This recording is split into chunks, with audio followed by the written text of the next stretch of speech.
so this is driving on the Autobahn. And it used to be that you could get on the Autobahn and there weren't very many speed limits, just occasionally. Nowadays, it's almost the exception that there isn't a speed limit. Like this one is 100 kilometers per hour because it's coming up on a Autobahn Kreuz. Do you see where it says that on the blue sign? Autobahn Kreuz means crossroads. While driving on the Autobahn, it's a rule that you must stay on the right-hand side of the road.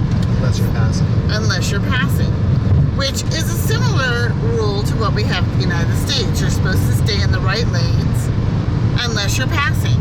However, in the States you can pass on the right sometimes, and you can stay in the middle lane. That is not the truth here in Germany.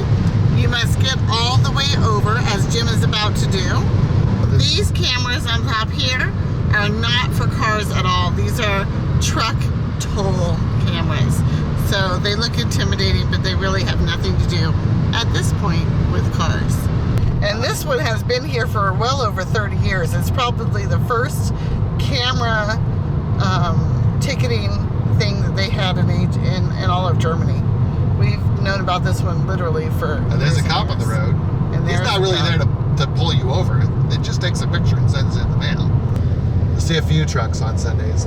Really the law, it's not a rule, it's a law, is that you can only drive your cargo truck on a Sunday if you're carrying perishable goods. We're in the middle of a construction zone. They like to put up these temporary walls so that it reduces the size of the lanes. And believe me, when the trucks are running and you're between a truck and one of those walls, it feels tight. I think we're on the outskirts of Cologne now. Cologne? Cologne can get pretty busy. And that's on the other side of the road, if you can see. They're in a stau for that construction zone we just went through. Luckily there is no trucks on Sundays, so it's really not too bad for us. This is pretty heavy traffic, so they've got the electronic signs turned on, limiting it to 120. Alright, so we're going about 160. Traffic's fairly light. Well, I should say fairly heavy. You'll notice people don't really want to get stuck behind someone going slow.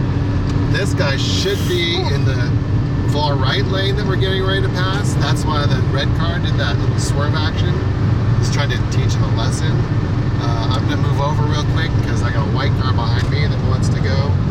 He's going to come shooting past us, even though we're coming into a 120 zone. So that's why everyone's kind of slowing down all of a sudden. Right, so now we're going 180.